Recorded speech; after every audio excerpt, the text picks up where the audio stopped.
Halo Sobat Saniku semuanya dimanapun kalian berada.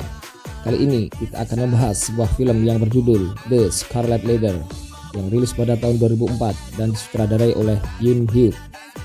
Film ini diangkat dari sebuah cerita pendek karya Kim Young Ha berjudul Meditation on Mirror dan Photoshop Murder. Film ini dibuka dengan adegan pria paruh baya yang mengendarai mobil sambil mendengarkan musik opera. Dia adalah seorang detektif kepolisian yang bernama Lee Ki-hun. Tiba-tiba detektif Ki-hun mendapatkan telepon dari anak buahnya bahwa telah terjadi pembunuhan. Tak menunggu waktu lama, detektif Ki-hun segera meluncur ke TKP. Sesampainya di TKP, detektif Ki-hun pun bersama timnya melakukan olah TKP. Korban dari pembunuhan itu adalah seorang lelaki bernama Pak Han. Detektif Ki-hun pun bertemu dengan istri almarhum Pak Han yang bernama Kyung-hee. Kyung-hee adalah orang yang pertama kali menemukan dan melaporkan kejadian pembunuhan itu. Esok harinya saat di kantor, detektif Ki-hun membawa berkas-berkas yang berkaitan dengan kasus pembunuhan almarhum Pak Han dan mengajukan beberapa pertanyaan kepada Kyung-hee hingga tertidur. Setelah jam kerja berakhir, detektif Ki-hun pergi ke sebuah tempat hiburan. Rupa-rupanya si detektif Ki-hun minta jatah beradu badan kepada pacarnya yang bernama Ga-hee. Ga-hee adalah seorang wanita yang bekerja sebagai penyanyi sebuah band di tempat hiburan bernama Blue Note Seoul. Setelah melakukan adu badan, detektif Ki-hun pulang.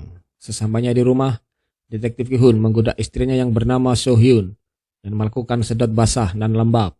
Dia bercengkrama dengan istrinya yang sedang hamil. Esok harinya, detektif Ki-hun bersama timnya menuju ke tempat tongkrongan almarhum Pak Han yang bernama Purta Cafe dan Bar. Tim detektif Ki-hun mencari informasi yang berkaitan dengan kasus pembunuhan almarhum Pak Han di kafe dan bar itu. Informasi didapat dari seorang wanita yang merupakan manajer kafe dan bar itu. Setelah dari Purta Cafe dan Bar, tim detektif Ki-hun bergerak ke pasar sayur. Di pasar sayur itu mereka menanyai seorang nenek penjual kecambah yang merupakan langganan Kyung-hee, istri almarhum Pak Han. Tiba-tiba, detektif Ki-hun mengajak menyudahi pencarian informasi di pasar. Esok harinya saat di kantor, detektif Ki-hun dan detektif Cho memeriksa berkas asuransi jiwa yang baru diikuti almarhum Pak Han, di mana ahli waris asuransi jiwa almarhum Pak Han adalah Kyung-hee. Pada saat yang sama, anggota tim detektif Ki-hun yang bernama detektif An memata-matai seorang lelaki yang bernama Hyuk-ju yang sedang bertemu Kyung-hee di tempat nongkrong dan menerima uang pemberian dari Kyung-hee. Setelah memeriksakan istrinya yang sedang hamil, detektif Ki-hun bertemu dengan detektif Cho dan detektif An di sebuah gang menuju sebuah rusun untuk menggerebek si kribo Hyuk-ju, lelaki penerima uang dari Kyung-hee. Hyuk-ju panik dan melompat dari jendela rusun. Kaki Hyuk-ju sempat terkilir, tetapi dia pergi sambil kasih tangan fucek ke tim detektif Ki-hun. Padahal tim detektif Ki-hun ada yang berjaga-jaga di luar rusun. Akhirnya si kribo Hyuk-ju tertangkap dan dibawa ke kantor polisi. Sesampainya di kantor polisi, si kribo Hyuk-ju diinterogasi anak buah dari detektif Ki-hun. Akan tetapi si kribo Hyuk-ju terlalu menyepelekan, sampai-sampai si kribo Hyuk-ju ini ditampol pakai map plastik oleh detektif Ki-hun. Detektif Ki-hun bertemu dengan istri almarhum Pak Han, Kyung-hee, di studio foto milik almarhum Pak Han. Detektif Ki-hun bertanya kenapa Kyung-hee tidak penasaran dengan kematian suaminya. Si istri almarhum Pak Han ini selalu menjawab dengan gaguk dan terkesan menyembunyikan sesuatu. Saat itu juga, detektif Ki-hun ditelepon pacarnya Ga-hee yang ingin memberitahu bahwa Ga-hee sedang hamil. Akan tetapi, detektif Ki-hun menolak pembicaraan telepon Ga-hee hingga Ga-hee emosi. Keesokan harinya, detektif Ki-hun bertemu dengan Kyung-hee dan menceritakan bahwa ada seorang lelaki bernama Myung-sik yang kerap kali datang ke studio foto. Hingga akhirnya Myung-sik sering menemani Kyung-hee di studio foto miliknya. Setelah selesai bertemu dengan Kyung-hee, detektif Ki-hun menonton istrinya yang sedang melakukan konser orkestra di sebuah gedung. Pada saat detektif Ki-hun berbincang dengan seorang pastor, Ga-hee menelepon detektif Ki-hun dan menceritakan bahwa dia sedang hamil. Sampai pada akhirnya, So-hyun memergoki suaminya berbicara tak wajar dengan Ga-hee. Detektif Ki-hun mengejar Ga-hee yang berlari menuju parkiran sampai berdebat untuk mengaborsi kandungan Ga-hee. Esok harinya, detektif Ki-hun pergi ke rumah Ga-hee. Mereka bertengkar hebat, endingnya mereka malah beradu badan. Esok harinya, Detektif Ki-hun melakukan interogasi kepada Myung-sik yang baru saja pulang seminar dari Jepang. Myung-sik mengakui bahwa dia memang sering bertemu dengan Kyung-hee di studio foto sampai pada akhirnya Myung-sik diminta memotret Kyung-hee dengan keadaan bugil. Pada saat yang bersamaan, Gahe sedang bertemu dengan So-hyun. So-hyun dan Gahe akhirnya cekcok tentang perselingkuhannya. Akhirnya, Gahe beranjak pergi meninggalkan So-hyun dengan emosi. Malam harinya, Detektif Ki-hun mabuk-mabukan karena mungkin jenuh.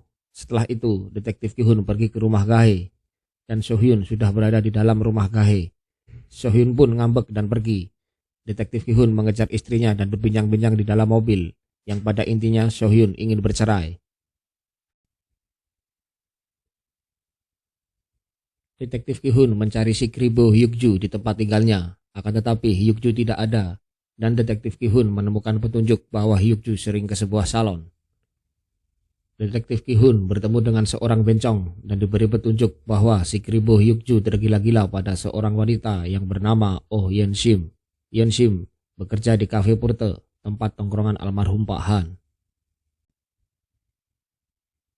Akhirnya Oh Yeon-sim dipanggil ke kantor polisi, diinterogasi tim Detektif Ki-hun.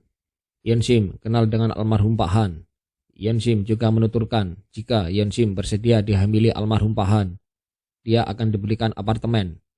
Pada waktu Yeon-sim bicara masalah itu dengan Hyukju, Hyukju malah emosi dan gak terima. Setelah beradu badan dengan Yeon-sim, si Kribo Hyukju mengigau bahwa Hyukju memukul kepala almarhum Pak Han sampai berdarah. Esok harinya, Gahe menemui Detektif Ki-hun di kantor. Kebetulan pada hari itu, Detektif Ki-hun mendapatkan penghargaan. Akhirnya mereka pergi jalan-jalan karena pada hari itu bertepatan dengan hari ulang tahun Gahe. Mereka berhenti di pinggiran danau dan bersenda gurau. Saking asiknya terbawa suasana, mereka akhirnya melakukan adu badan di dalam bagasi belakang mobil. Tanpa sadar, bagasi terkunci otomatis dan mereka berdua terjebak di dalam bagasi mobil. Berhari-hari mereka berdua terjebak di dalam bagasi mobil.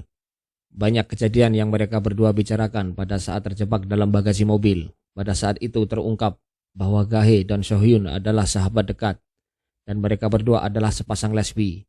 Hingga pada batas titik nadir, Gahe menembak kepalanya sendiri dengan pistol yang dibawa Detektif Ki-hun. Hingga pada suatu hari, lokasi Detektif Ki-hun dan Gahe yang terkunci di dalam bagasi mobil ditemukan. Tim penyelamat ke TKP. Begitu dibuka, sungguh memilukan keadaannya. Detektif Ki-hun depresi dan trauma sambil teriak-teriak, sedangkan Gahe meninggal mengenaskan.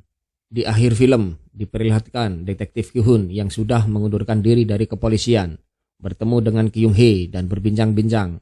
Detektif Ki-hun sebenarnya sengaja salah tangkap dan mengetahui yang sebenarnya membunuh almarhum Pak Han adalah Kyung-hee sendiri.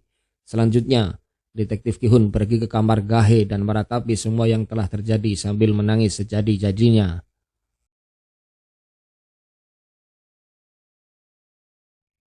Demikian alur cerita filmnya bro. Semoga bisa menghibur sobat Sainiku semua. Mohon dukungannya dengan cara subscribe channel ini. Dan jangan lupa hidupkan lonceng notifikasinya untuk update video terbaru dari channel ini. Nantikan video selanjutnya. Kamsia.